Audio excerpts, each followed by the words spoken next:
Marcos, capítulo de número 14, versículo 32 a seguir, diz assim: Então foram a um lugar chamado Getsêmani, e ali chegados disse Jesus a seus discípulos: Assentai-vos aqui enquanto eu vou orar. Levando consigo a Pedro, Tiago e João, começou a sentir-se tomado de pavor e de angústia. E lhes disse assim: A minha alma está profundamente triste até a morte. Ficai aqui e vigiai. E adiantando-se um pouco, prostrou-se em terra e orava para que, se possível fosse, aquela hora lhe fosse poupada. E dizia assim: Abba, Pai, tudo te é possível. Passa de mim este cálice, contudo não seja o que eu quero, e sim o que tu queres. Voltando, achou-os dormindo e disse a Pedro: Simão, tu dormes? Não pudestes vigiar nenhuma hora? Vigiai e orai, para que não entreis em tentação. O espírito, na verdade, está pronto, mas a carne é fraca. E retirando-se de novo, orou repetindo as mesmas palavras. E voltando, achou-os outra vez dormindo, porque os seus olhos estavam pesados, e não sabiam o que lhe responderam. E veio pela terceira vez e disse-lhes: Ainda dormis e repousais? Basta, chegou a hora. O Filho do Homem está sendo entregue nas mãos dos pecadores. Levantai-vos, vamos, eis que o traidor se aproxima. Feche a sua Bíblia, coloque no banco, coloque na cadeira. Pegue na mão da pessoa mais bonita do seu lado. Atravesse a faixa de Gaza. Pegue na mão dele, isso. Pegue na mão dela. Aperte com carinho até ele falar aleluia. Pentecostal que não faz barulho está com defeito de fabricação. Agora vamos orar. Senhor Jesus, eu te exalto, eu te glorifico. Te exalto porque o Senhor é Rei. Te glorifico porque o Senhor me deu a honra de ministrar aos seus súditos nessa noite. Te exalto, ó Deus, porque eu sei em quem tenho crido. E te glorifico porque sei que o Senhor já está atento às nossas orações esta noite. Eu não tenho sombra de dúvidas do seu mover neste lugar hoje. E eu quero agora lhe fazer 2 pedidos que costumeiramente faço. O primeiro é que ao redor da Assembleia de Deus do Bom Retiro, num raio de 5 quilômetros quadrados, onde houver um demônio alojado agora, eu quero dar a esses demônios 5 segundos para desaparecerem daqui. Porque se não sumirem, serão queimados pelo poder da glória do Senhor que vai ser manifesta neste ambiente. O segundo pedido a Deus é um pedido de atrevimento espiritual. Se ainda tem um crédito no céu contigo como pregoeiro da sua palavra, abre a porta do seu palácio sobre nós agora e manda do céu para a terra uma comitiva angelical. Eu quero pelo menos 8 serafins aqui nesta igreja. A palavra serafim significa aquele que arde em fogo. Portanto, Senhor, eu quero 8 anjos de fogo aqui neste templo agora. Quero 2 aqui nesta tribuna, uma à minha esquerda, outra à minha direita. Quero 2 na entrada deste santuário e 4 seres esparramando brasas de fogo na nave da igreja. E onde houver um crente batizado com o Espírito Santo, renova ele, meu Senhor.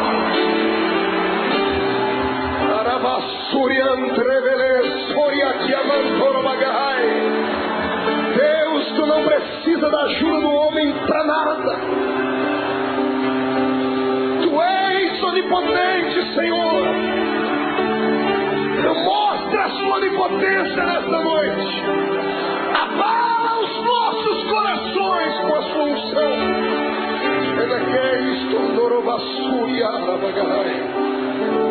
Muito obrigado, Jesus. Fica conosco aqui. Amém e amém. Erga o dedo indicador para o céu comigo, o dedo de profeta. Aponte o dedo no nariz do seu irmão. Diga para ele: escute aqui. Se você não trouxe lenço, prepare a manga da camisa, a ponta da gravata, do vestido, o que for. Porque hoje você vai se derreter na presença de Deus aqui. Quem crê nisso, tem um grito de glória a Deus. Aplausos a Jesus. E tome o seu assento, glorificando o nome dele.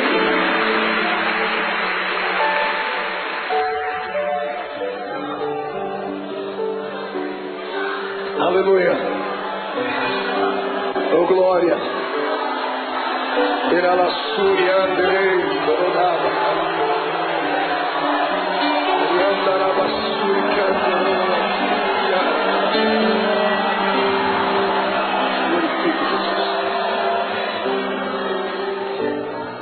Senhoras e senhores, amada noiva do Cordeiro, quando eu abro a minha Bíblia Sagrada no Evangelho de Marcos, no capítulo 14, aqui onde lemos, diante dos momentos que antecederam a crucificação de Jesus, eu tenho uma palavra atualizada para os nossos corações.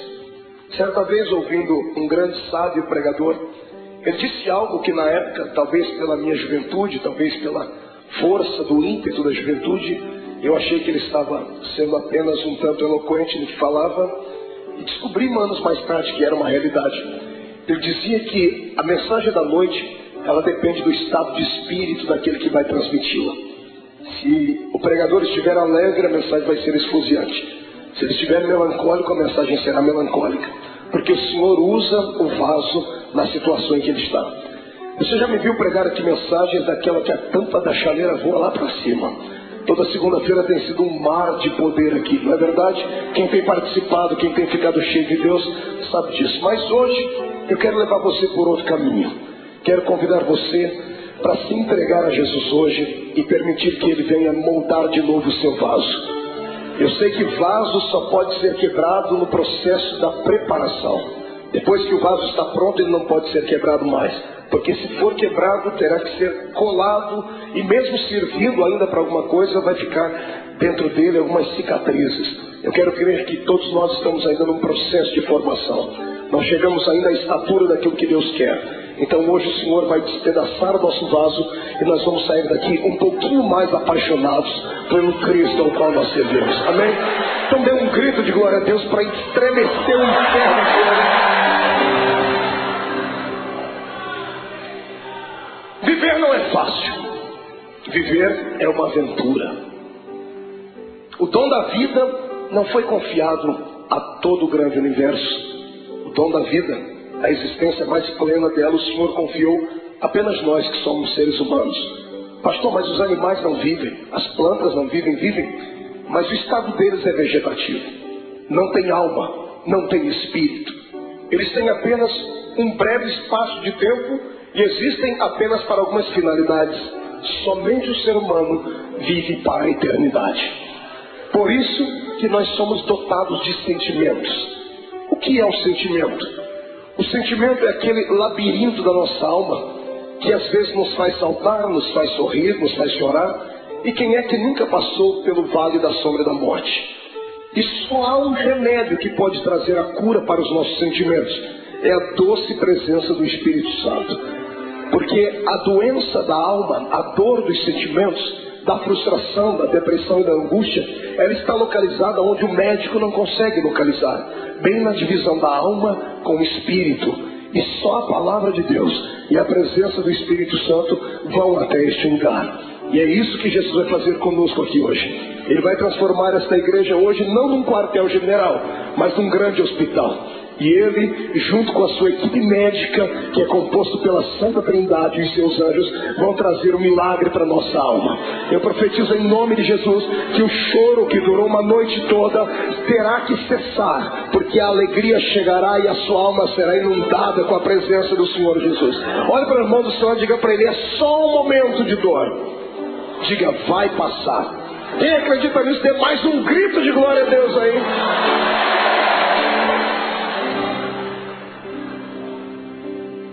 Quando eu olho para Jesus e fico, às vezes, tentando usar o meu raciocínio humano, por que é que ele veio? Alguns pensam que ele veio à Terra apenas para implantar mais uma religião. Não era isso. O mundo já tinha muitas religiões. Já haviam religiões perfeitas aos olhos do homem. Já haviam religiões cheias de legalismo.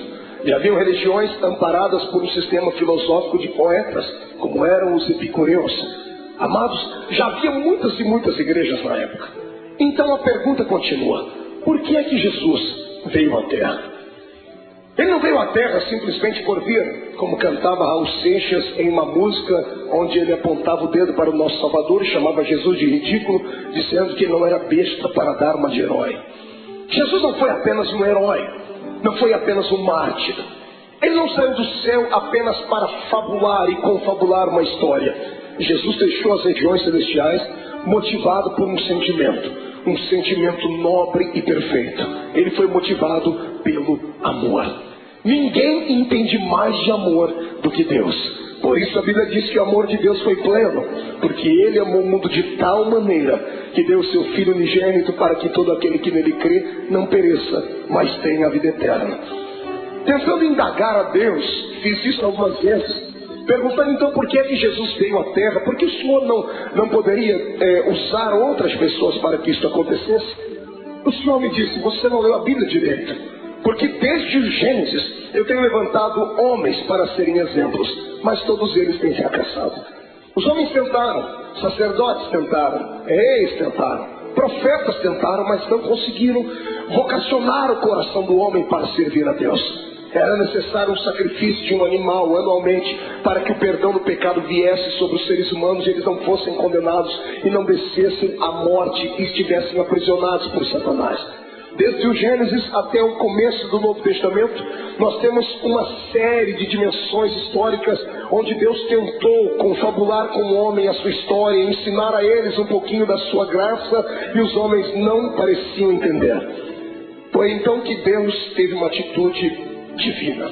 Só alguém que é divino faria isso. A minha Bíblia diz na boca de Paulo que ele, mesmo sendo Deus, não teve por usurpação ser igual a Deus. Antes, aniquilou a sua forma divina e desceu na terra e se fez carne. Aqui começa o mistério da minha vida e da sua.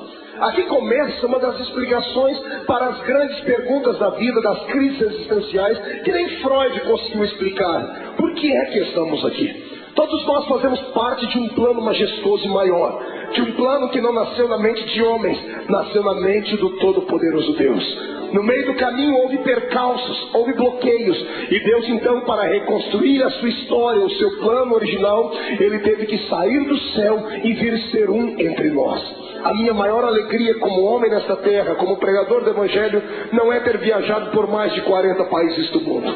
A minha maior alegria não é passar pelas ruas das cidades e ver um crente me reconhecer ou saber que Jesus me deu um ministério abençoado. Não. A minha maior alegria se consiste nisso, em saber que eu tenho alguém lá em cima no céu, que para poder entender as minhas fraquezas e falhas, teve que sair de lá e vir experimentar um pouquinho dessa vida triste e pequenina dos mortais. Amados, para que eu e você não fôssemos destruídos, destituídos, amassados e jogados dentro de um buraco, Jesus teve que sair lá de cima para tentar compreender a nossa falibilidade. Eu falo isso com propriedade, porque o Deus que está acima no céu nunca pecou, nunca sentiu dor, nunca foi desprezado a ponto de sentir náuseas e vontade de morrer enquanto estava lá em cima no céu. Eu penso que o próprio Deus falava com o Filho e com o Espírito Santo lá em cima, dizendo: por que será que esta raça humana não consegue ser aquilo que eu quero que eles sejam? Se você pegar o Velho Testamento e ver o pensamento de Deus, se você torcer as páginas do Velho Testamento, vão sangrar, porque o Senhor havia ditado a sua lei. O homem que não pudesse caminhar junto com ele era logo destituído. O homem que não pudesse ser santo era logo morto. Vejo Deus no Velho Testamento trabalhando, abrindo a terra, engolindo homens. Por que é que Deus trazia morte e o terror sobre o seu povo? Pensava ele que aqueles que permanecessem vivos, olhando aqueles que foram punidos, se converteriam, seriam mais santos, seriam mais produtivos. E Deus via que, pelo contrário, aquilo parece que trazia, ao invés de temor, trazia ira no coração dos seres humanos, e alguns, por pura rebeldia, tratavam logo de desmerecer a Deus e de serem inimigos dele. O Deus do Velho Testamento tentou, ele fez de tudo que estava na sua mão para fazer, e até o ponto dele chegar no céu, sentado no trono, e dar um grito sobre aquilo que Isaías escreveu no seu livro, gritando bem alto: e agora? A quem eu enviarei? E agora quem há de ir por nós? Porque na terra não tinha ninguém justo o suficiente. Os homens não aceitaram o Deus Jeová, aquele que quando vinha em cima de uma nuvem, fazia tremer os montes, fazia os seus relâmpagos engrandecer o coração dos homens, e os homens não aceitaram. Então o Senhor está no céu, tentando encontrar uma nova maneira de atuar, e a maneira foi aquela mais talvez não pensada, mas que chegou a chocar o próprio Deus. O seu filho, sentado à sua direita, se levanta e diz: Pai, Pai, está chegando a hora então de nós tomarmos uma atitude divina. Está na hora de fazermos algo transcendental. Está na hora de eu deixar o meu trono e virar homem de carne e ser um como eles são, para eu poder entender o que eles passam, para eu poder saber o que é que leva esses seres humanos a chorar, a sentir dores. Por que é que eles têm tanta facilidade em se curvar diante dos problemas? Por que é que eles ficam deprimidos? E é isso que Jesus faz. A transferência do céu para a terra não foi apenas um ato da legalidade divina, foi um ato imortal de Deus. Deus se fez carne para vir aqui entender a minha vida e a sua vida. O que eu acho mais lindo é que Ele entendeu. Ele passou pelos mesmos vales que nós passamos, Ele passou pelas mesmas sombras que nós passamos, e o mais importante, Ele venceu. Ele deu para nós o exemplo dizendo: é possível passar pelo vale e se levantar lá na frente. É possível andar de cabeça baixa, mas daqui a pouco erguer a sua cabeça, porque o ser humano é imagem e semelhança de Deus. Eu não prego nessa noite para um público comum de derrotados. Eu prego para homens e mulheres de carne e osso, mas que têm uma essência divina dentro deles. Eu olho para fora e vejo a embalagem, mas o conteúdo desses que me ouvem é um conteúdo transcendental. O Deus eterno que criou o universo pela força do seu poder e pelo poder da sua palavra o sustenta, habita dentro desse homem e dessa mulher que está aí do seu lado. Quem acredita nisso, ergue a mão para cima e glorifique a Deus.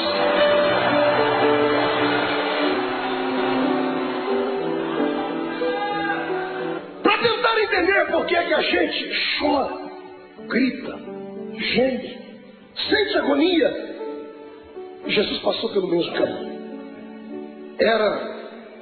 Estava chegando os últimos dias dele na terra. Ele sempre foi um homem de oração. Eu amo Jesus por causa dos seus ensinamentos, aqueles que ele dava com a sua boca e aqueles que ele exemplificava. Sempre que ele queria exemplificar alguma coisa, ele usava os seus apetrechos divinos. Todas as vezes que ele operava um grande milagre, ele se escondia no meio do mato para orar. Diferente dos seres humanos do século 21. Toda vez que temos uma vitória, a primeira coisa que fazemos é ir para um restaurante comer uma boa picanha. Fazemos festa, não é verdade? Fazemos uma viagem, prendemos uma ida até a beira da praia. Jesus sabia do perigo de se ter uma vitória. Toda vez que você tem uma vitória, o seu arqui-inimigo fica furioso muito mais do que antes. E ele vai preparar uma luta pior ali na frente. E se você não se preparar e não estiver com o seu espírito pronto, você pode sucumbir ali na frente. É por isso que todas as vezes que ele tinha uma vitória, ele se separava e ia para o monte orar. Nesse dia, foi um dia diferente. Jesus acordou melancólico, entristecido. Porque ele não era apenas Deus, ele também era homem. Era homem sujeito às fraquezas. Quando ele se destituiu da essência da glória, ele se revestiu da nossa humanidade. E ele tinha um problema que eu e você não temos. Mesmo sendo homem, ele tinha o poder de ver o futuro. Porque ele era homem, mas também era Deus. Ele tinha a sua natureza humana, mas também tinha a sua natureza divina. A sua natureza humana dava a ele condições de sentir sede, ao ponto de pedir para uma mulher, me dá água porque eu tenho sede. Mas a sua natureza divina logo se impunha e ele mesmo dizia à mulher, mas se tu soubesses quem fala contigo, você pediria água para mim, e eu te daria uma água que você beberia e nunca mais tornaria a ter sede. Na sua natureza humana, ele se cansou um dia na polpa do barco, dormiu e relaxou, ao ponto de Satanás se levantar e quase afundar o barco. Ele estava cansado, por isso dormiu. Mas quando se revestia da natureza divina, ele olhava para o mais miserável pecador e gritava no ouvido e no coração dele, dizendo assim, vinde a mim, vós, os que estáis cansados e oprimidos, porque eu vos aliviarei. Nesta manhã, o lado humano dele estava tranquilo, porque não enxergava o futuro. Mas o lado divino pregava peças nele. Porque ele enxergava além daquilo que os olhos humanos viam. Mesmo sendo homem, ele continuava sendo Deus. E ele tinha percepção de algumas coisas no futuro. E dessa manhã, quando ele acordou, ele sabia o que ia acontecer. Sabendo o que ia acontecer, ele não sorriu. Ele não conta uma história comum, porque ele era um homem como nós somos. Ele convida os seus discípulos nesse dia. Todas as vezes que ele ia para o monte orar, ele levava só 3. Era Pedro, Tiago e João. Nesse dia ele olhou para todo mundo e disse, gente, vamos orar comigo. Eu imagino os discípulos olhando uns para os outros e dizendo assim: o quê? Jesus está pedindo oração para a gente? Ele está pedindo para a gente acompanhar ele até o monte para orar. E ele foi. Quando ele chegou naquele monte, dobrou o joelho. Todos eles dobraram o joelho junto com ele e começaram a orar, ou começaram a rezar, eu não sei. Repetiram as palavras que ele havia ensinado. Ninguém conhecia Deus a fundo. A religião deles, antes de Cristo, era uma religião canalizada em rituais humanos, em dogmas falíveis. Talvez eles não sabiam conversar com Deus, a intimidade com a qual Jesus falava. Por isso Jesus nos ensinou a oração do Pai Nosso. Mas ele pediu para que eles orassem com ele, porque ele estava abatido naquele dia. E tendo orado, eu penso que, não sei se você passa por isso, mas eu passo. Quando eu estou muito angustiado, quando eu estou muito atribulado, eu preciso gritar. Eu preciso desestressar. Eu subo um monte que tem na minha terra e tem uma árvorezinha lá. Eu já falei dessa árvore para todo mundo, tem isso gravado em fitas. A árvore sofre comigo quando eu estou passando pelo vale, porque eu encho ela de tapa. Eu desestresso orando e dou uns tapas. Não que a árvore tenha nada a ver com o meu problema, mas é assim que eu me desestresso. Eu imagino Jesus nesse dia angustiado, atormentado, ele olhando para os seus discípulos, ele querendo orar, ele querendo falar tudo que estava dentro dele, mas de repente ele olhava por cima dos ombros, ele via Tiago, Pedro, João, ele via André, ele via os outros, ele viu quão pequeninos eles eram. Eram apenas discípulos, não haviam atingido a estatura de mestre.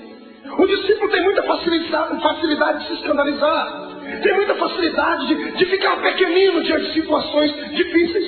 E eu imagino Jesus dizendo para si mesmo: se eu falar o que eu preciso, eles vão desanimar, eu tenho que demonstrar fortaleza para eles. E Jesus não aguentando mais, ele precisava orar.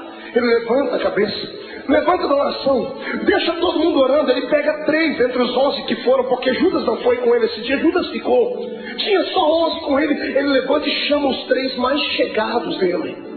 Ele bate o nome de Pedro, Tiago e João, diz: meninos, vamos orar comigo. E para eles ele conta o que está acontecendo. A minha alma está angustiada. Você consegue ouvir isso da boca do seu Deus?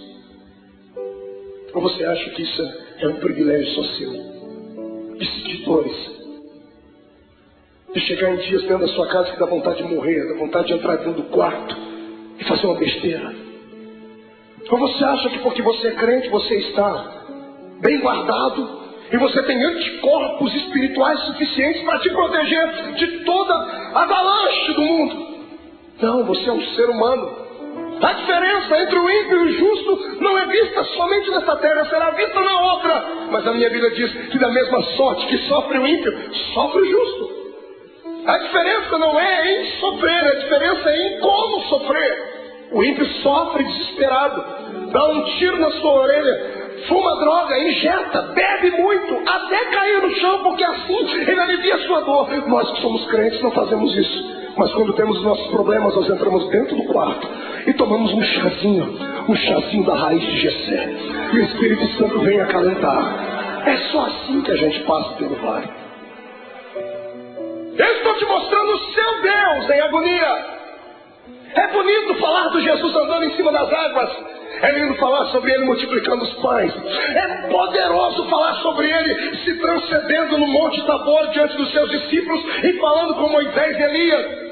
É lindo ver o nosso Senhor abrir os olhos dos cegos e dizer ao morto de 4 dias: sai para fora. Mas eu quero ver se há beleza em ver o seu Deus dizendo assim: eu estou sentindo pavor, eu estou angustiado, eu preciso de amigos íntimos. Jesus está te dando um exemplo para nós. Quando passarmos pelo vale, precisamos ter alguém do nosso lado. Precisamos de amigos. O que vale na nossa fé cristã é isso, que nós temos pessoas que nunca vimos antes, mas depois de 5 minutos de conversar já chamamos ela de irmão. Eu sei que tem muitos aqui que são colegas, mas existem alguns amigos, poucos, mas são. Quando você passar pelo vale da sua alma, não passe sozinho, não faça besteira. Peça para Jesus preparar alguém para que você possa desabafar, contar os seus problemas. Peça para Ele colocar uma pessoa certa, não um traíra. Não uma pessoa que vai abusar depois do seu problema e lhe chantagear. Peça para Ele preparar alguém que tenha o mesmo espírito que você tenha e que te ame não pelo que você é, não pelo que você tem, mas por aquilo que Deus te fez. Jesus pega os seus melhores amigos e sobe com eles um pouquinho assim, eu estou angustiado. E eles estão orando, e Jesus começa a orar. E ele começa a tremer, porque os olhos dele visualizavam aquilo que os olhos naturais não viam. De repente ele levanta e deixa os três e diz assim, gente, ora por mim, porque eu vou entrar aqui no meio desse mato agora, eu vou rasgar minha alma. Eu imagino Pedro, Tiago e João olhando um para a cara do outro, dizendo assim, esse não é o nosso Cristo. Cadê o homem de Fortaleza que pega o chicote e espanca os homens que estão na beira do templo? Ele está melancólico, ele está entristecido, ele está fragilizado. Pedro, Tiago e João enxergam isso nele. E eu imagino eles olhando a figura de Jesus entrando dentro do horto, dentro do jardim, dentro do Getsemane. Interessante, era profético. A palavra Getsemane significa prensa do óleo. E ele, oliveira verdadeira, estava indo lá para ser prensado, para que o óleo do seu espírito viesse sobre a terra. Ele foi moído para que nós pudéssemos ser reconstruídos. Ele chorou naquele dia para que nós pudéssemos sorrir hoje aqui. Ele sentiu dores naquele dia para que as nossas dores fossem aliviadas. E é por isso que eu te convido agora a dar um belo glória a Deus, porque Ele merece tudo isso.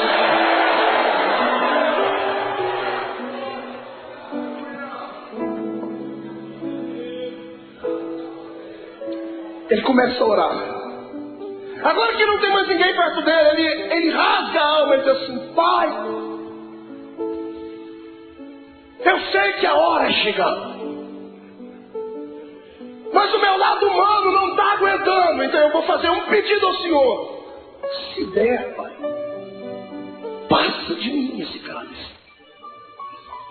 Se der, risque esse momento. Se der, me priva de sentir aquilo que eu já estou vendo que vou ter que sentir. Quando Jesus ora desse jeito, é posto uma vírgula na sua oração. Se levantam dois reinos do lado dele nesse momento, o reino de Deus e o reino de Satanás. Os anjos se calam no céu, o próprio Deus está em silêncio no céu olhando. Os demônios estão fazendo figa, estão torcendo, dizendo assim, se ele não for até o fim, não tem salvação. Se ele não for até o fim, o plano está mais uma vez destruído. E Satanás está lá orando para si mesmo, pedindo para que todos os poderes das trevas viessem trazer uma nuvem negra sobre Jesus naquele dia. E quando Jesus diz, Pai, se for possível, passa de mim esse momento. Esse era o lado humano. O lado divino dele sobrepõe. E ele abre os olhos. E se como homem ele enxergava apenas o jardim naquela noite, se como homem ele enxergava apenas as árvores, o céu que devia estar escuro e o vento soprando, se como homem ele enxergava apenas pedras e relva, como Deus ele enxergou além de tudo aquilo. Ele enxergou além das pedras, além da relva. Ele enxergou além do tempo. Ele enxergou além dos séculos. Ele enxergou além do espaço. E sabe o que ele viu? Você.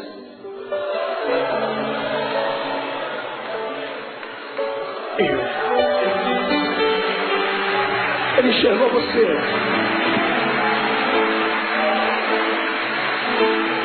Sabe como ele te enxergou? Não como um super-homem, como uma mulher maravilha, bem trajado dentro da religião, cheio de poderes, de status, não. Ele enxergou você sofrendo no seu quarto. Ele enxergou você chorando pelas ruas de São Paulo, desempregado. Ele enxergou você no momento em que as pessoas mais te atormentaram, que os seus inimigos lhe perseguiram. Ele enxergou a sua alma rasgada e você gritando e sentindo dores. E ele sabia que você não ia conseguir passar pelo jardim do Getsemane. Ele sabia que você ia tentar correr de lá. Então ele entrou e disse assim, Pai, já que eles não vão dar conta de ir, eu vou no lugar deles. Ele se levanta e diz, todavia seja feita a sua vontade.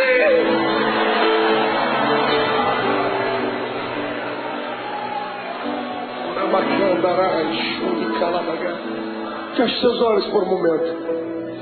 Eu sinto que a noite deste dia vai ser diferente. Não sou só eu que estou passando pelo vale, estou sentindo dores. O Senhor está me dizendo que tem pessoas que entraram aqui gemendo hoje. Tem pessoas que essa segunda-feira perdeu sentido para ela. O feriado não teve alegria nenhuma. Tem gente aqui dentro que sequer conseguiu dar um glória a Deus, e não é porque não queria, é porque a sua alma está mais atormentada do que tudo. Veio buscar aqui hoje, nesta noite, um escape. Tentou enxergar aqui uma luzinha no fundo do túnel. Em nome de Jesus, como profeta do Deus vivo, eu profetizo que o tempo de cantar chegou. Os espíritos de tormento, os espíritos de acusação, os espíritos que provocam o seu espírito, te deixam abatido, chegaram até a porta do templo, mas tiveram que voltar. Quando eu fiz a oração inicial, eles tiveram que recuar 5 quilômetros, e eu te dou uma palavra de Deus: eles não vão voltar. Você vai sair daqui hoje de cabeça erguida, sorridente, alegre, de paz, cheio de Deus. Vai entrar na rua da sua casa com a coroa da vitória. Você não é um derrotado, você não é mais um. Você nasceu para a vitória.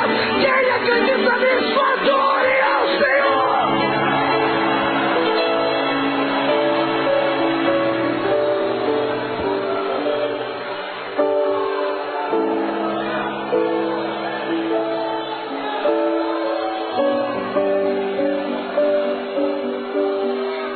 Então eu vou lhe convidar hoje aqui, irmão. Rasga a alma. Chora. Vomita tudo que está dentro da sua alma, põe para fora. Porque você não é um super-homem, não se autoflagele. Eu sei que você hoje orou como Paulo: Senhor, o que eu quero fazer sempre eu não faço. O que eu não quero eu estou sempre fazendo. Senhor, eu tenho um espinho na carne. É como se o mensageiro do diabo viesse, me esbofeteasse e me jogasse no chão. Eu quero que você ouça aquilo que Paulo ouviu. Deus se levantou do trono e não acusou ele, não apontou o dedo. Deus olhou para Jesus do lado dele, viu a mão furada, viu o sofrimento do filho e disse assim: ô Paulo, fique tranquilo. Como, Senhor, eu estou angustiado, a minha graça te basta. Senhor, não é o suficiente, então eu vou preencher agora. O meu poder se aperfeiçoa na sua fraqueza. A matemática de Deus é diferente. E eu profetizo que aqueles que entraram fracos aqui dentro hoje, Satanás não vai ter coragem de cruzar o seu caminho por pelo menos um mês. Eu profetizo em nome de Jesus que aqueles que entraram aqui entristecidos, chorosos, estão recebendo hoje o revestimento do Espírito. Vão sair daqui armados até os dentes. Eu digo aos demônios: caiam fora da vida dos servos de Deus, porque o poder do Senhor se manifesta. Mão direita para cima. Faça um carinho nas costas do seu irmão.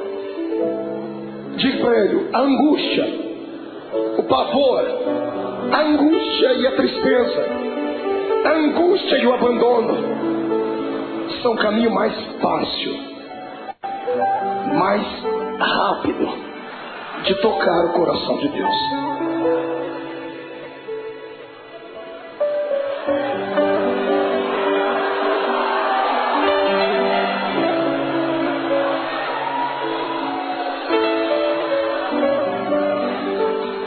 É a adversidade. Meu sogro me ensinou uma frase que ele deve ter ouvido em algum lugar, eu já citei ela algumas vezes: que não há bem que sempre dure, e também não há mal que nunca acabe. Tudo na vida tem um ponto de equilíbrio. A vida da gente é igual às 4 estações do ano. Alguns estão sorrindo do seu lado porque estão vivendo o verão na vida deles. O sol da justiça está alto, está brilhando sobre ele, está corando a sua pele, por isso que o irmão está sorridente. Outros estão vivendo a primavera da sua existência, estão florindo, estão frutificando, estão crescendo. Em contrapartida, outros entraram no outono, começaram a perder as folhas, começaram a perder o colorido. E difícil saber que alguns entraram pelo caminho do inverno, estão sucumbindo, estão tendo que buscar água nas profundezas dos lençóis mais profundos da terra, estão tendo que se curvar diante de tudo. Mas a bênção é que tudo é um ciclo. Depois do inverno vai vir o verão de novo. Calma, é só um tempo. Na minha vida e na sua, tudo o que acontece, ou acontece porque Deus mandou, ou porque Ele permitiu. Satanás não tem esse poder que nós pensamos que ele tem de vir e manipular a nossa existência. Eu sou entregue a Cristo e você também. O mais fraco aqui entre nós é capaz de catar Satanás pelo chifre e esfregar o focinho dele no chão, porque ele não tem mais solução. Para mim e para você, por pior que seja o ato cometido, se puderes hoje inclinar não os joelhos em terra, mas sim o coração diante de Deus, o sangue de Jesus Cristo cobrirá todos os seus erros e você ficará mais salvo do que a alfa-neve.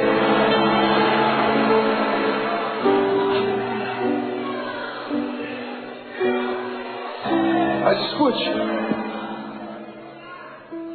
o que é para você passar, ninguém vai passar no seu lugar. E tem épocas da vida que a gente tem que passar sozinho. Tem vale que não tem amigo íntimo, ninguém. Tem coisas que somos só nós e Deus.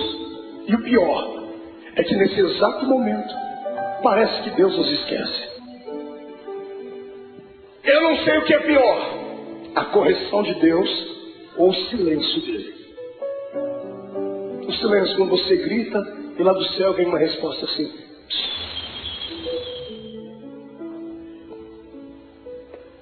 Jesus estava sentindo assim aqui. A alma dele estava contrita. Ele chegou no ápice da vida de um ser humano. Ele levanta daquele horto tremendo, suando sangue. Eu fui estudar isso à luz da ciência. A ciência diz que é raro, mas é possível. Por que é que uma pessoa chega a transpirar sangue? A ciência diz que quando a pessoa está passando por uma agonia muito grande, o seu metabolismo fica todo alterado. 3 coisas podem acontecer. Primeiro, ela pode sofrer um infarto no miocárdio, porque a adrenalina correndo pelo seu corpo, o coração não dá conta de bombear tanto sangue e pode explodir. Segundo, quando a etapa do coração é vencida, as veias do cérebro não suportam, a pessoa pode sofrer um derrame. Terceiro, quando é vencida a etapa do coração e da mente, aí os poros se dilatam e o sangue que está sob pressão dentro do corpo, ele sai pela pele. Como Jesus não podia morrer de ataque cardíaco, nem podia morrer de derrame cerebral, porque a cruz estava preparada, o sangue dele saiu pela testa, pelos poros. Eu queria que você imaginasse a afeição do seu Cristo quando ele passou a mão na testa e viu o sangue. O lado humano dele deve ter se contorcido, mas era preciso passar por aquele vale, era preciso ir até o fim. Ele levanta dali como um vitorioso. O reino das trevas está abalado porque acharam que ele ia parar naquele momento. Ele levanta e pega os discípulos dormindo. Que decepção. Mas ele sabia que eles eram fracos. Ele olhou para os discípulos, acordou e disse assim: nem uma hora pudestes velar comigo. E os discípulos acordam e dobram o joelho. Jesus diz: não, agora é tarde. Eis que o Filho do Homem será entregue na mão dos pecadores. Quando ele acaba de fazer isso, eles ouvem passos de uma multidão de homens que vem vindo. Tochas acesas vêm iluminando o caminho deles, liderado por alguns homens da religião judaica. E no meio da multidão Jesus viu um rosto conhecido, o rosto de um de seus discípulos. Esse discípulo vai dar um beijo em Jesus. E aqui eu começo a aprender com Jesus coisas lindas, coisas que nós não aprendemos com o ser humano. Quando Judas dá um beijo nele, Jesus era tão amável, ele acreditava tanto no poder que ele tinha de envolver as pessoas, e tinha tanta pena da alma do ser humano, que quando Judas lhe beijou, ele já sabia o motivo. Ele poderia ter expulsado Judas. Imagine você sabendo que uma pessoa te com um beijo, ela vai lhe levar à morte. O que você faria? Esmurraria ela? Arrancaria a cabeça dela? O que é que você faria? Pois Jesus olhou para ele depois do beijo e disse assim: amigo. Jesus não era hipócrita, nem falso. Mesmo Judas traindo ele, disse: você ainda é meu amigo. Essa palavra vem de encontro àqueles que durante essa semana traíram Deus. Traíram Deus com seus atos, traíram Deus com as suas palavras, negaram Jesus com seus feitos.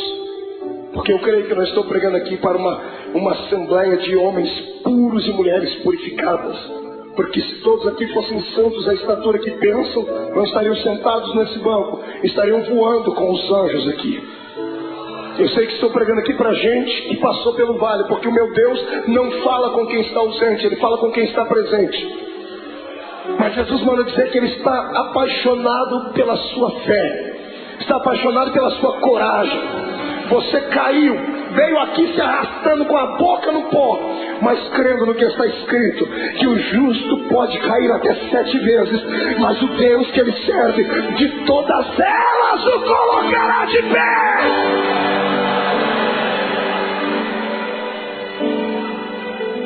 Você continua sendo amigo de Deus.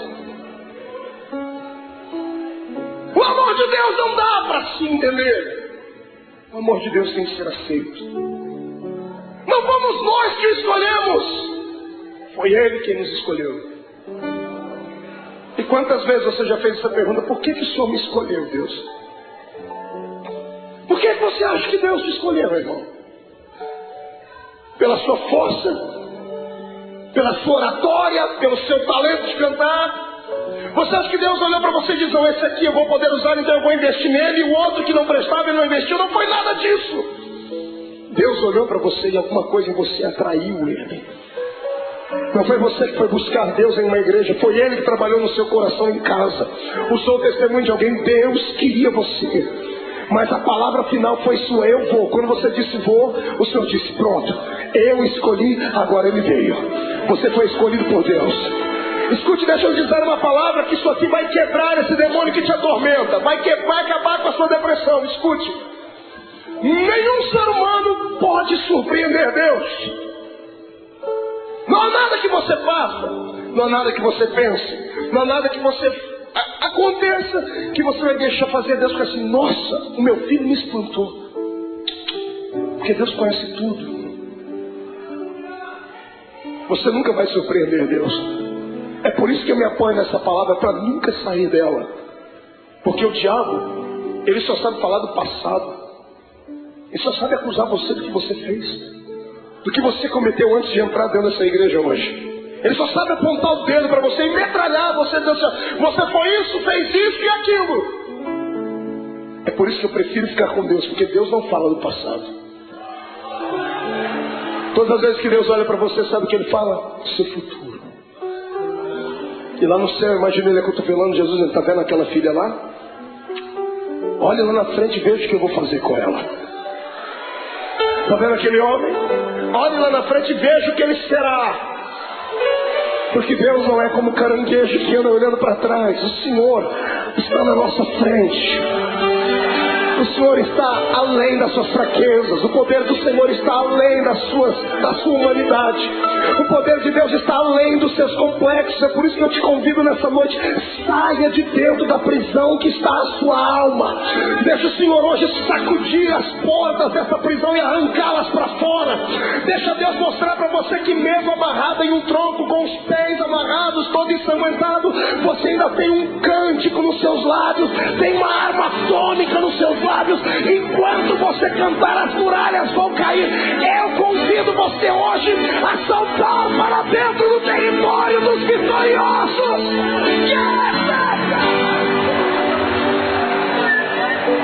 Adore o seu Deus.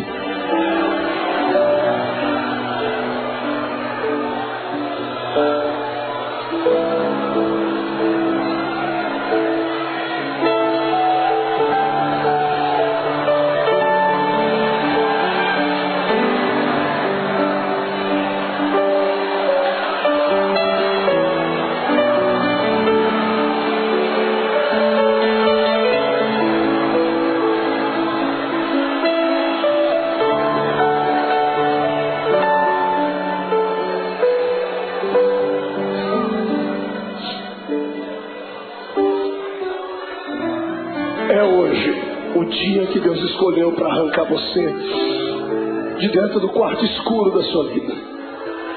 Os espectros do passado que te sondam, os demônios que encontraram uma brecha, vão ter que serem rápidos para saírem, porque se não saírem serão destruídos. Eu vejo a força de Deus chegando para dentro de você. Eu vejo o Espírito Santo sentado nas asas do vento, trazendo em ambas as suas mãos brasa de fogo para purificar o seu pecado. E na mão direita dele uma unção de gozo para te fazer saltar pelo menos uma semana inteira. Em nome de Jesus Cristo, hoje é o dia da independência da sua alma. O Senhor te fará saltar muralhas. Quem acredita nisso, tire o pé do chão para adorar.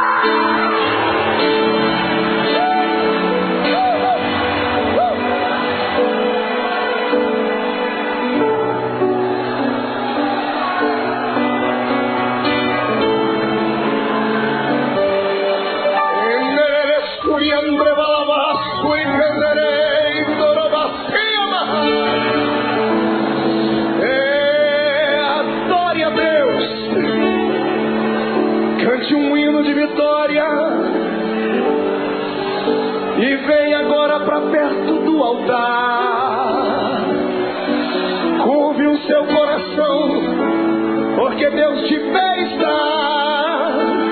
A Assembleia de Deus do Bom Retiro nessa noite será impactada aqui, porque é um Deus lá em cima que olhou para mim e olhou para ti. Venha do céu agora a sua unção e encha os meus irmãos. Receba em nome de Jesus Cristo agora.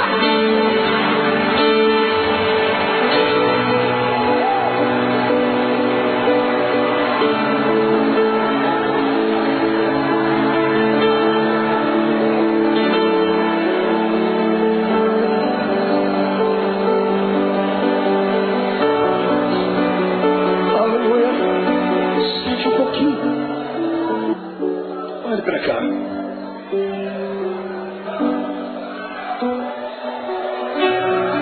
Tem um santo católico. Ele foi canonizado pelos homens, mas o exemplo de vida e de fé dele impactou um tempo. Chamava-se São Francisco de Assis. São Francisco de Assis fez uma oração.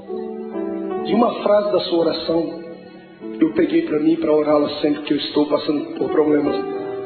Ele disse assim: Deus, dá-me forças para suportar aquilo que eu não posso mudar. Gravou ela aí? Peça isso para Deus.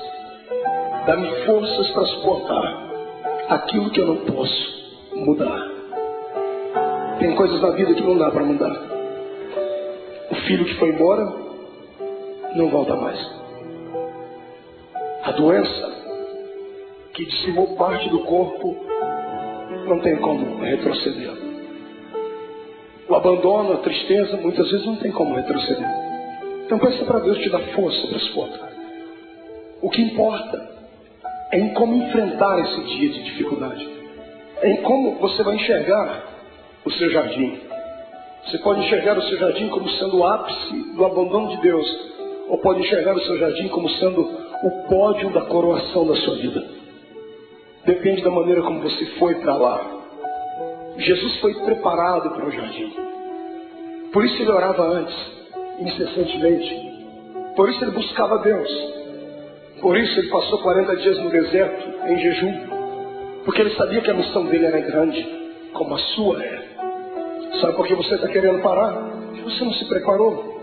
Tem levado uma vida de brincadeira, pensando que a igreja é apenas um lugarzinho de reunião social, pensando que a fé cristã é só aqueles dogmazinhos ensinados pelo pai e pela mãe. Não, a salvação não é hereditária, a salvação é pessoal, é uma experiência com Deus.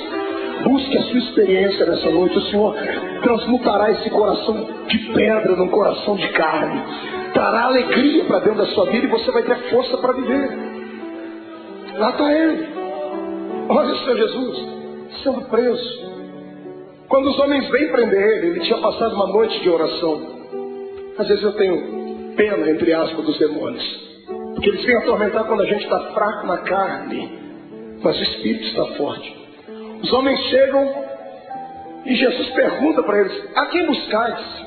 E eles dizem: a Jesus.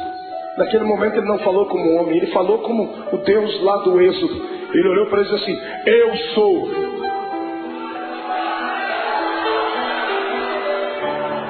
Por um pouco aqueles homens não morreram fulminados, porque quando ele liberou a sua palavra, rema, eu sou, eles caíram no chão.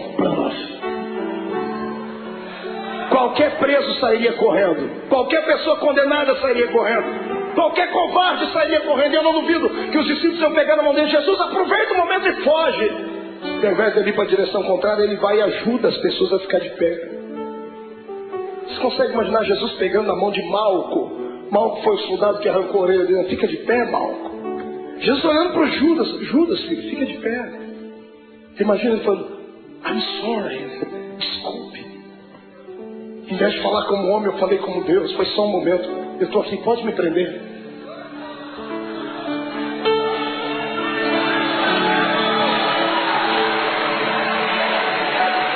Me prenda.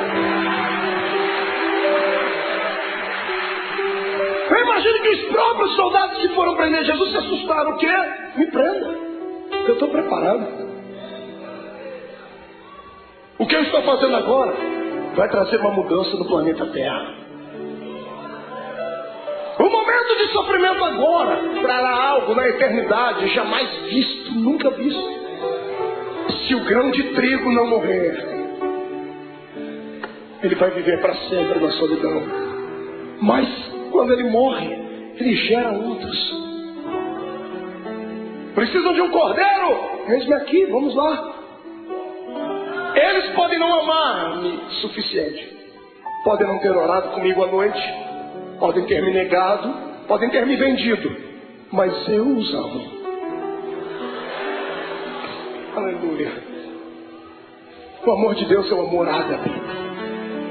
Você já conhece isso, é a cartilha dos crentes. Amor eros, amor filos e o amor ágape. Amor eros é de homem para uma mulher, o amor filos é de mãe para filho, filho para pai. O amor ágape é o amor de Deus, é o amor puro, é o amor que se ama sem esperar nada em troca. É o amor que Paulo falou lá na sua epístola aos Coríntios 13, é o amor que tudo suporta. É por isso que Jesus está te segurando. Aleluia. Eu dizia a um amigo hoje que eu descobri, depois de muito tempo, por que é que o ser humano não deve pecar. O ser humano não deve pecar simplesmente porque existem leis na Bíblia dizendo que ele não deve pecar. Deus não odeia você porque você peca. Deus não quer te destruir quando você erra, não é isso. É que Deus é Pai. E Deus sabe que todas as vezes que você peca e erra, você se arrebenta. Todas as vezes que você faz alguma coisa errada, é você quem se machuca. E qual pai quer ver o filho machucado? Qual pai quer ver o filho ferido? Está entendendo? É por isso que o Senhor não quer que você erre. Você pule a lei. Porque tudo que Ele estabeleceu são princípios. E tudo que foge dos princípios te machuca. Olha para você agora sofrendo por causa desse adultério. Olha você sofrendo aí dentro. As mágoas, tristes. Desejando uma pessoa que não é sua e não pode ficar com ela. Não tem jeito. Olha você aí sofrendo porque pegou aquilo que não era seu. Olha aí você sofrendo porque passou por cima de tudo aquilo que Deus tinha para você. Olha você angustiado. É isso que te tira da igreja. Não é a perseguição do pastor, não é a palavra pesada do outro, não é. São aquilo que nós infringimos na lei de Deus.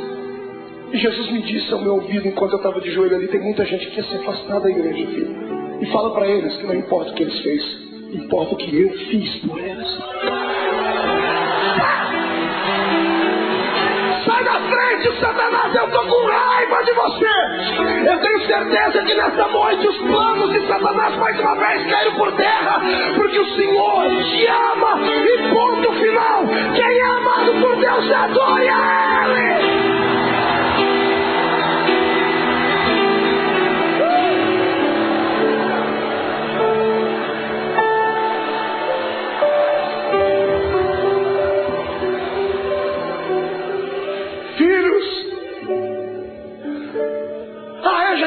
A cruz, a agonia, vocês não vão suportar, eu suporto por vocês. E levaram a ele como um preso comum. Fizeram do meu Jesus uma peteca. Caifás, Anás, Pilatos, Herodes, Pilatos. Ninguém achava nada de errado nele. Ele tinha palavras para incriminar os homens, mas ele se calou e não se defendia. Pilatos fica estarrecido e diz assim: que homem é esse? Pilatos queria soltar Jesus. Mas o ego dele era muito massageado pelos judeus. Ele não queria perder a postura de um grande. Então, para alegrar o coração dos judeus, ele pensava que isso iria aplacar a ira deles. Ele manda chicotear Jesus. E pega o meu Jesus, o seu Jesus, levam ele numa noite fria para um lugar, numa praça, amarram as mãos dele em uma estaca, deixam ele seminu. Aquilo era já motivo para matá-lo, porque todo judeu tinha vergonha de mostrar o seu corpo. Estava sendo humilhado, até que ele começou a ser flagelado. Azorrague era o nome da arma com a qual bateram em Jesus. 12 tiras de couro, na ponta de cada tira um osso de carneiro quebrado ou limalha de ferro. Cada vez que o carrasco batia nas costas do meu Jesus, 12 buracos ficavam nas costas dele. Paulo disse: assim como meu mestre, eu tomei uma quarentena de açoites menos uma. Foram 39 chicotadas daquela. Mais de 460 cortes nas costas. O corpo não aguenta. Depois da 10ª chicotada, ele já estava pendurado. Ele poderia ter gritado. Ele poderia ter aliviado um pouquinho da dor, porque quando gritamos, por um momento, há um bloqueio no cérebro e a dor passa instantâneo, por momentos, mas passa. Se ele gritasse, ele teria sentido menos dor, mas ele não gritou. Ele aguentou calado, porque sabia que você não ia aguentar. Sabia que eu não ia aguentar. Eu também, irmão, eu também. Eu também.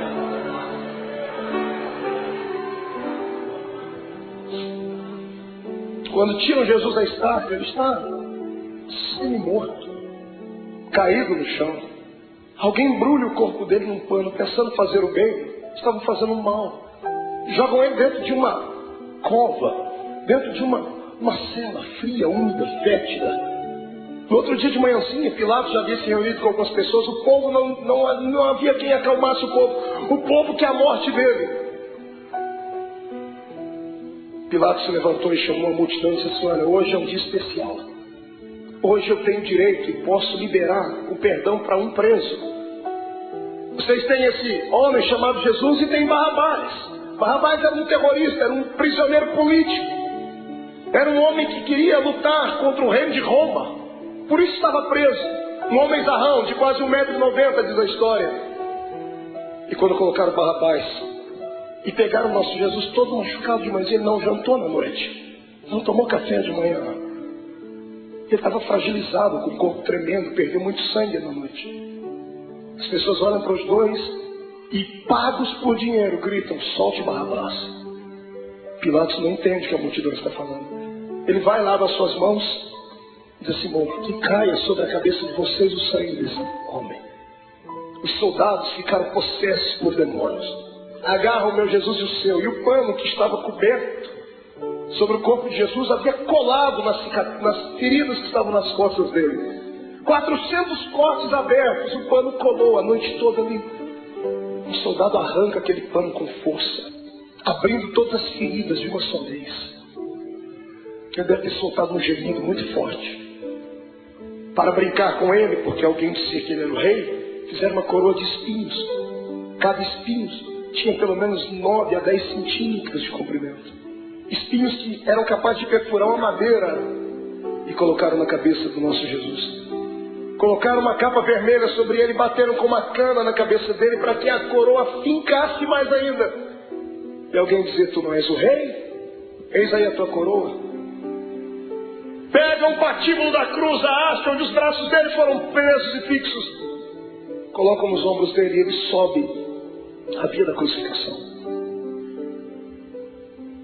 A cruz não podia ser posta inteira nos ombros de um preso, porque ela pesava quase 140, 150 quilos. Ninguém daria conta de levar. Era só a parte principal. Jesus está subindo aquela travessia. Aquilo era um show, era um espetáculo que todos aguardavam. Todo mundo estava esperando ver ali um preso político, um preso famoso. E quando muitas pessoas começam a ver Jesus passando ali, a agonia tomou conta do povo. Eu fico imaginando as pessoas que estavam lá naquele dia. Imagino Lázaro, o amigo de Jesus, do lado de Marta e Maria, as irmãs segurando ele. Eu vou lá, eu vou soltar ele, eu vou fazer alguma coisa. Não vá, Lázaro, se for vai morrer também. Ele vai passando o olhar, ele vê todos aqueles para quem ele multiplicou o pão e deu na mão deles. Os amigos que ele tinha desferiram contra ele a traição. Pedro está andando do lado, triste porque já tinha negado Jesus. A mãe de Jesus vai ao longe, olhando o filho querido. No meio do caminho ele não aguenta. A Bíblia não diz, mas é possível que Jesus tenha tombado com o peso daquele lugar, daquela cruz, da haste daquela cruz, porque ele estava muito cansado, estava com fome, estava machucado. E o soldado romano, enfurecido, endemoniado, olha no meio da multidão. E para humilhar mais Jesus, escolhe um homem diferente no meio da multidão. Ele pega o Cirineu, Simão o Cirineu. Cirineu não era sobrenome. Cirineu falava do lugar onde ele havia nascido. Cirene. Cirene ficava na Etiópia. Era o único negro que tinha ali naquele dia. Pegaram um negro para colocar ali, para ajudar Jesus a carregar a cruz, dizendo: nenhum dos seus irmãos te ama. Colocaram um estrangeiro para ajudar Jesus a carregar a cruz. Eu fico aqui imaginando com a minha mente. Ele está sofrendo, está morrendo e está ensinando a gente que quando passarmos pela nossa via da crucificação, não tiver nenhum amigo para ajudar a carregar a cruz, não tiver nenhum parente para ajudar a carregar a cruz, Deus enviará um estrangeiro para ajudar. Aleluia. E o mais lindo é que o estrangeiro já está do seu lado. O Espírito Santo. É Ele quem te ajuda a carregar a cruz. Está sentindo Ele aí, irmão? É por isso que está ficando mais leve a cruz. Eu não oro para que Jesus tire essa cruz dos seus ombros, mas eu peço para que Ele te dê força para carregar ela até o fim, porque vamos trocar as cruzes que nós temos por coroas do céu. Aleluia! Passe pelo vale dando glórias ao seu Deus.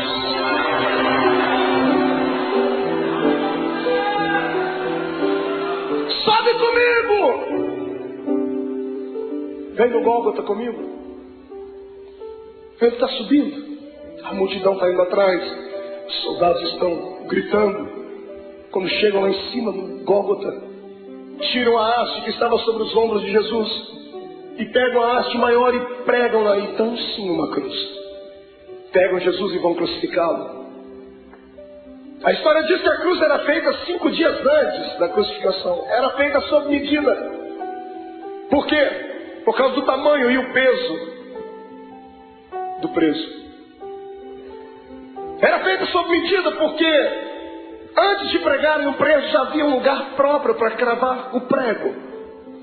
Já faziam um buraco na cruz para que facilitasse a entrada do prego.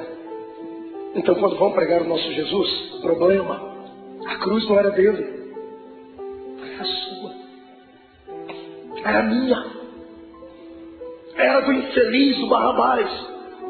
E os pecados de Barrabás, os meus e os seus, eram muito maiores do que tudo já imaginado. Os pecados da humanidade inteira. Quando pregam a primeira mão, facilitou a entrada do prego. Quando vão pregar a segunda, não dá. Porque o braço dele era menor. Então eles esticam Jesus. O salmista disse que esticaram o nosso mestre, ao ponto de quase desconjuntar os ossos. Os ossos não podiam ser quebrados, mas desconjuntados.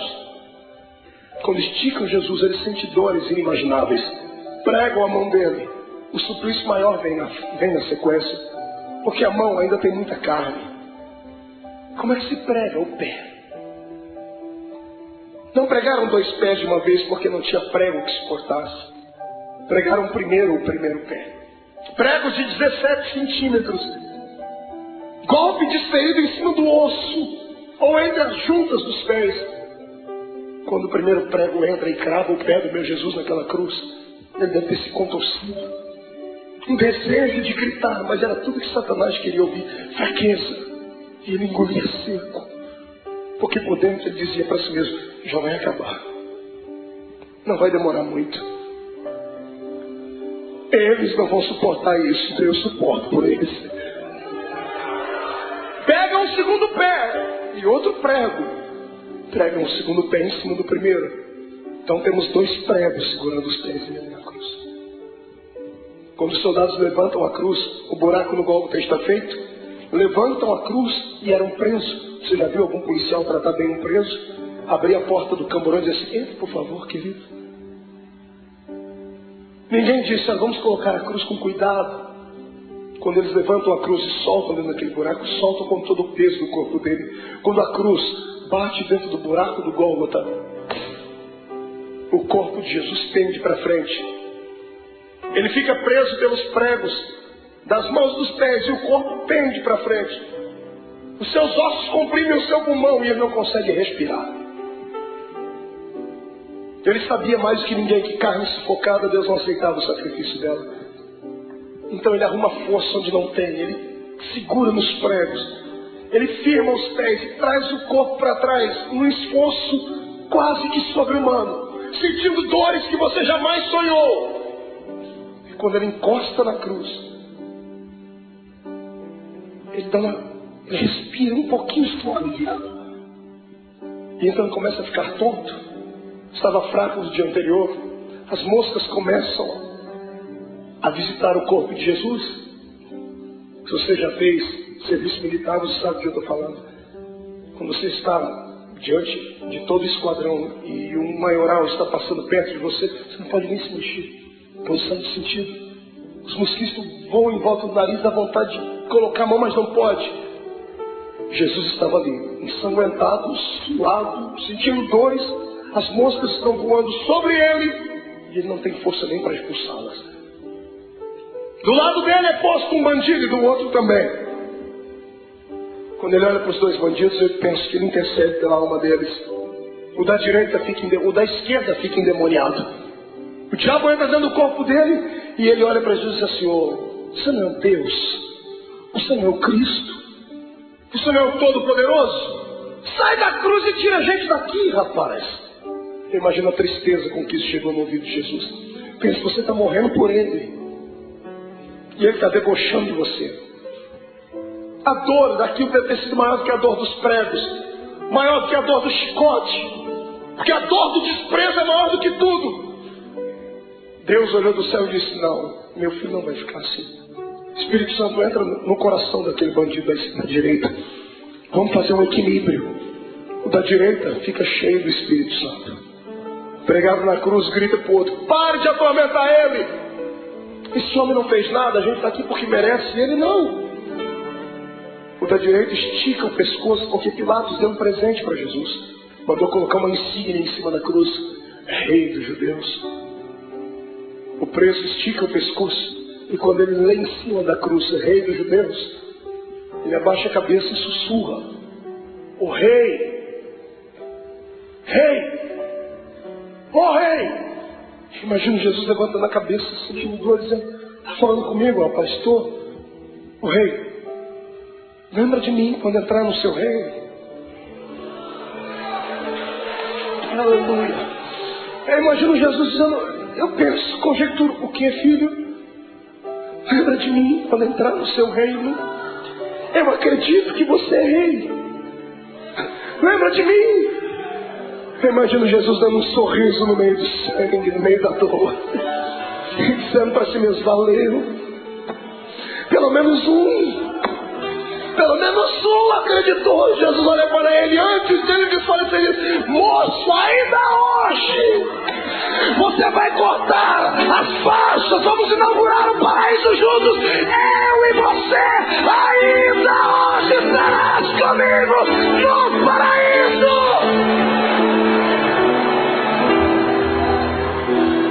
Era bacana.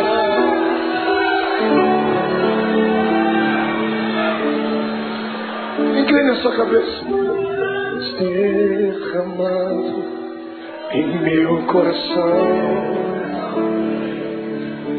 não sei como agradecer-te o que tu tens feito a mim.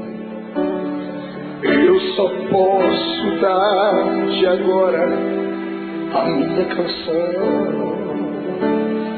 Quem pode cantar comigo?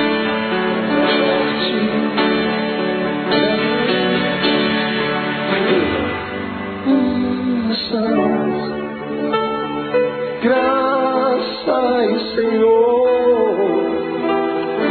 graças, meu Senhor, Jesus.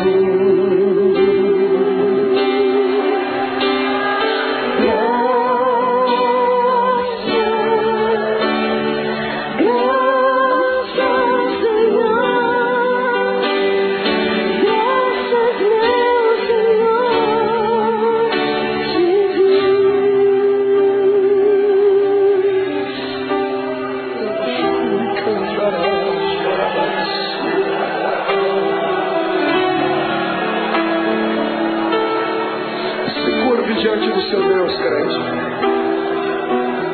Até você que não gosta de dar glória a Deus não pode ficar em silêncio agora. Até você que não gosta de dar barulhos tem que gritar agora.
Todo crente batizado com o Espírito Santo seja renovado. Todo crente que está envolvido pelo poder do sangue de Jesus Cristo seja renovado. Quem nunca orou em línguas, que seja batizado agora. Que este lugar comece a flamejar.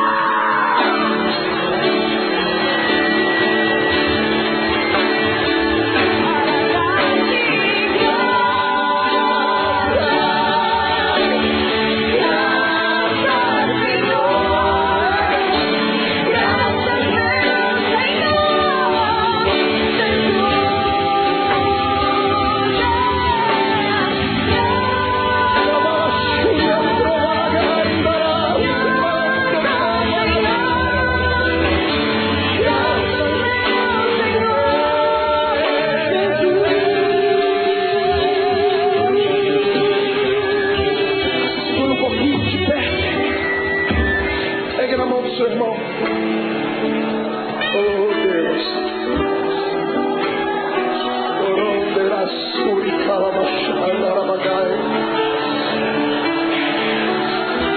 eu sinto o poder do sangue de Jesus aqui. O Senhor está perdoando pecados essa noite. Aleluia! Sai da frente, Satanás! Estamos em guerra!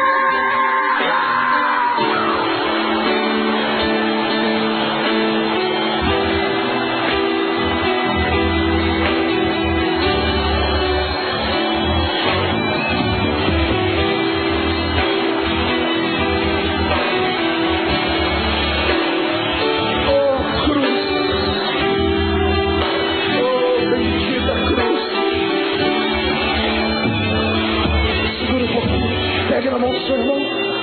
Olhe para cá.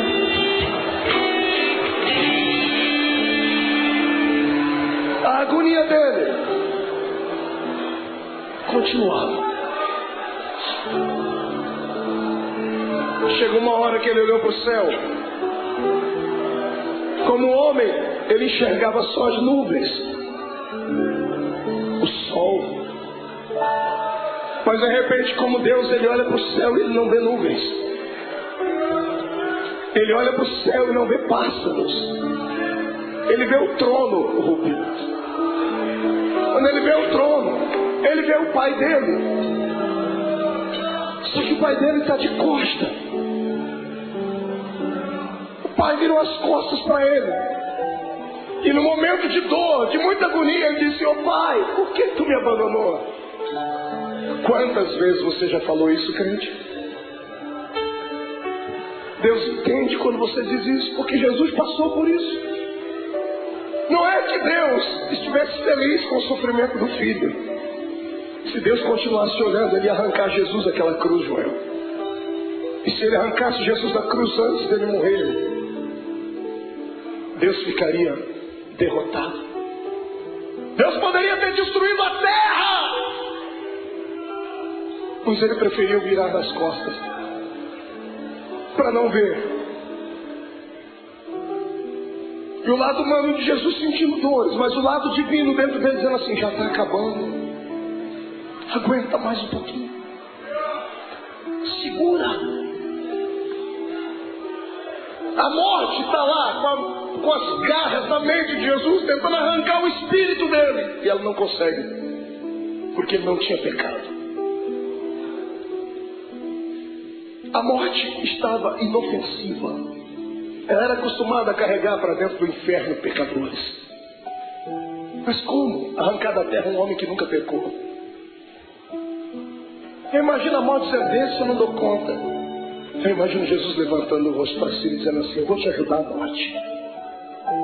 Onde está o teu aguilhão, ó morte? Onde está o teu poder que não consegue levar um homem fragilizado uma noite inteira? Eu te ajudo."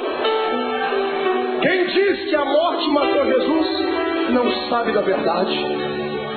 A morte não matou Jesus, foi Jesus que se entregou para ela.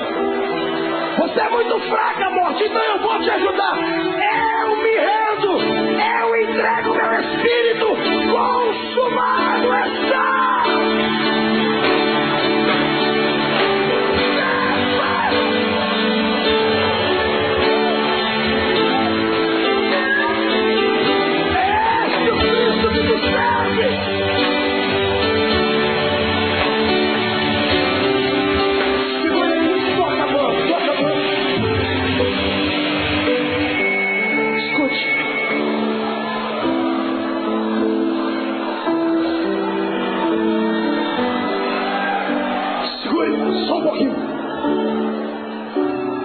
Quando a cabeça de Jesus pendeu,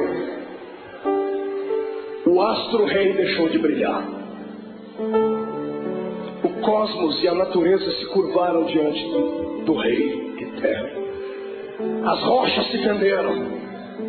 O sol se escureceu. A multidão que gritou: "Crucificam!" começou a bater no peito e dizendo: ele era Deus. O centurião que ajudou a fragilizar o corpo dele está embaixo da cruz, gaguejando e dizendo: "Este homem é o Filho de Deus." Maria está embaixo, João está abraçado com ela, dizendo: "Aguenta, pai, aguenta." Tirem Jesus da cruz. Ele morreu primeiro do que os bandidos. E um dia eu orei a Deus, Deus me revelou por quê. Por que Jesus morreu antes dos bandidos, irmão? Será que Jesus era tão fraco assim? Porque os outros bandidos também foram flagelizados. Por que Jesus morreu primeiro? Eu perguntei a ele um dia. E o que ele me respondeu: é só crente cheio do Espírito Santo para entender. Jesus nunca gostou da morte. E todo morto que cruzou o caminho dele ressuscitou. Todo. Ele chegou a parar velório, cortejo fúnebre. Jesus nunca gostou da morte porque ele era Deus. Ele sabia que o homem não foi feito para morrer. Toda vez que a morte cruzou o caminho dele, ele parou ela. Nesse dia, para não ver os dois morrerem antes, ele falou: eu vou morrer primeiro. Porque se eles morrerem, eu vou ter que ressuscitar eles aqui. Perto de mim, ninguém fica morto. Aleluia!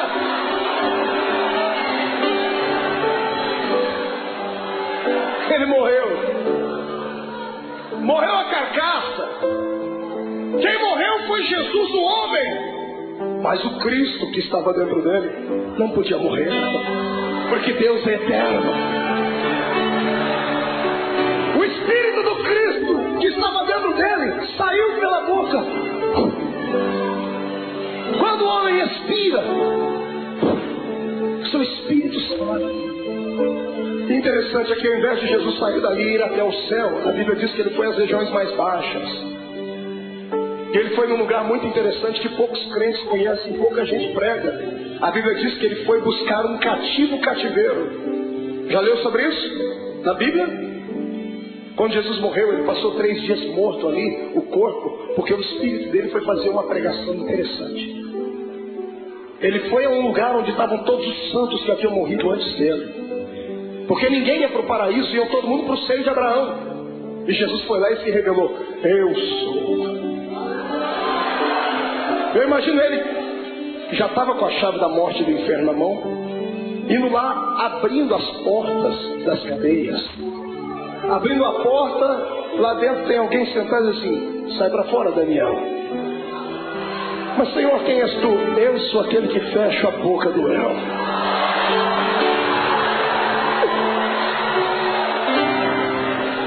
Sai para fora, Jeremias! Quem é o Senhor? Eu sou o oleiro e você continua sendo vaso. Vai na porta! Sai para fora, Ezequiel! Quem és tu, Senhor? Esqueceu de mim? Eu sou aquele que mediu as águas para que você entrasse nelas. Águas de vida, águas que purificam, sou eu! Jesus vai na cela de um homem chamado Manoá. Quando ele abre a porta: sai para fora, Manoá. Senhor, quem és tu, Manoá? Você perguntou o meu nome quando eu fui anunciar o seu filho. Eu sou maravilhoso. Sou eu. Sai para fora, Davi. Quem és tu, Senhor? Eu sou o bom pastor que dá a vida pelas suas ovelhas. Sai para fora. Sai para fora, Ananias, Misael e Azarias. Senhor, quem és tu? Eu sou o 4º homem da fornalha de fogo. Sai para fora.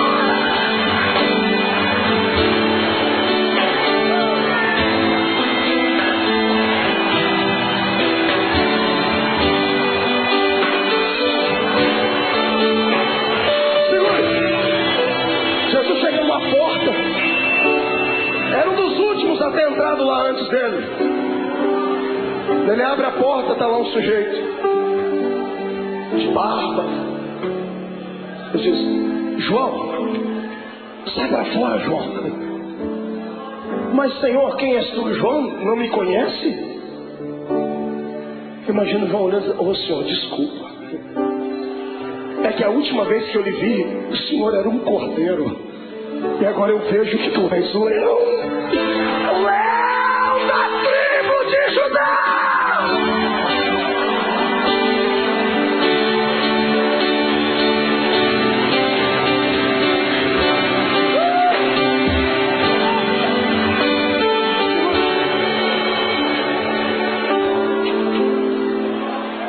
Momentos antes disso acontecer, Jesus fez uma visitinha lá na casa do diabo.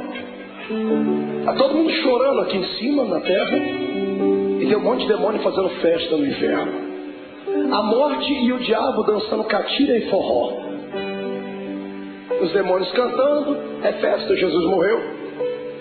Quando Jesus morreu, eles esperavam que ia cair uma pedra em cima da cabeça deles. Quando Jesus expirou, eles: ai, mas não aconteceu nada, então vencemos. Passaram a noite toda fazendo festa lá no antro do inferno. Foi num belo dia, os demônios todos deitados, cansados, dormindo. Eu imagino. a escuridão do inferno começa a receber luz. Ele vem, e não vem andando, vem flutuando dentro daquele lugar.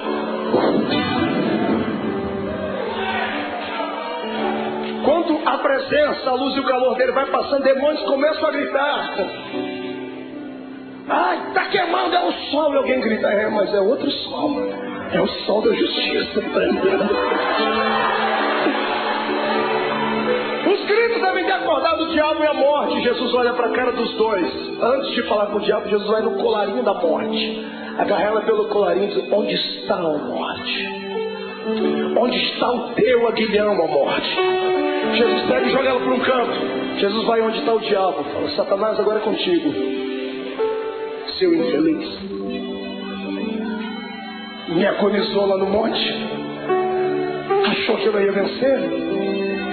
Eu vim aqui provar para você que é possível ser homem na terra e ainda ir morar no céu.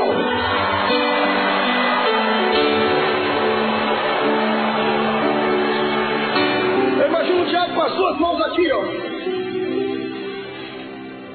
Imagina Jesus, o que você está fazendo, cão? Não, é que aquela historinha lá de Gênesis 3:15, né? A semente da mulher vai esmagar a minha cabeça. Imagina Jesus dizendo, não, fica tranquilo. Eu poderia fazer isso agora, mas não vou fazer. Não, o senhor é bonzinho, obrigado. Eu sou bonzinho? Me dê a chave da morte do inferno aqui. E Jesus vai saindo, eu imagino. E o diabo, mas e a cabeça e o pé, como é que fica? Calma. Eu vou dar uma trégua por alguns momentos. Porque, mesmo eu podendo esmagar a sua cabeça, eu não vou fazer isso agora. Porque eu seria egoísta. Eu vou repartir isso com muita gente ainda. Eu imagino Jesus apontando o dedo dele, fica assim por enquanto, mas em breve, o Deus de paz esmagará Satanás embaixo dos nossos pés.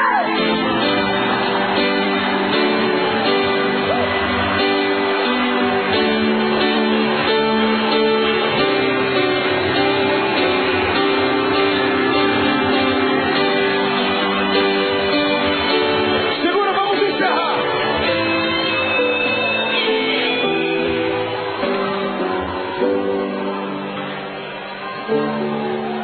Três dias depois, umas mulheres chorosas chegam na tumba de Jesus, levam perfume para embalsamar o corpo dele. Está todo mundo chorando pelos cantos. Quando elas chegam na tumba de José de Arimateia, que emprestou para Jesus, a pedra gigantesca estava removida. Desesperadas, elas pensam que alguém roubou o corpo de Jesus. Quando elas entram lá dentro, no meio de duas pedras, tem dois homens de branco. Os homens estão sorrindo. Um sorriso angelical. Um dia nós vamos vê-los. E as mulheres perguntam, onde puseram o nosso mestre? E os homens dão um grito, mulheres, por que procurais entre os mortos aquele que vive? Ele não está mais aqui! Ele já ressuscitou!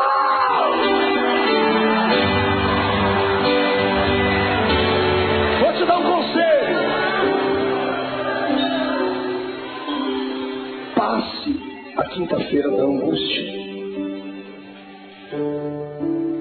Chegue na sexta-feira da crucificação e não se entrega. Se segura. Porque o domingo da ressurreição vai chegar. E Deus manda dizer que essa noite foi transformada no domingo da sua ressurreição. Eu quero saber onde estão aqueles que estão passando por uma sexta-feira de dor, que estão passando pelo vale, estão sofrendo, sentindo angústias, estão com vontade de deixar tudo, não aguentam mais as perseguições, não aguentam mais passar pelo vale da sombra da morte e querem que o domingo da ressurreição chegue logo. Vem, irmão, vem aqui à frente, vem correndo que eu vou orar por você. Vem, você não está sozinho. Eu estou passando por esse vale também. Eu estou passando por esse vale. Vem, chora mesmo. Derrama as últimas lágrimas. Viver é assim. Hoje a gente perde, mas amanhã a gente ganha. Hoje a gente está embaixo, mas amanhã vamos estar por cima. Hoje foi despedido, mas o Senhor vai abrir uma porta de emprego amanhã. O coração está apertado porque está sozinha, está sozinho. Foi traído, foi abandonado. Calma, o Senhor tem bênção para lhe dar. Ele já preparou. Mas ou Ele vai trazer de volta o que foi. E se aqui não prestar, mas Ele vai preparar outro.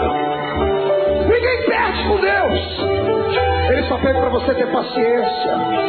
Segura um pouquinho. Grite, mas não murmure. Se jogue no chão, mas não perca a fé. Porque em nome de Jesus Cristo, o domingo da ressurreição está chegando. Diga comigo, em nome de Jesus. O da angústia, o da dor, o do sofrimento, tudo aquilo que me atrapalha de servir a Deus, toda a frustração, todo sentimento de abandono, eu ordeno, venha para a palma da minha mão.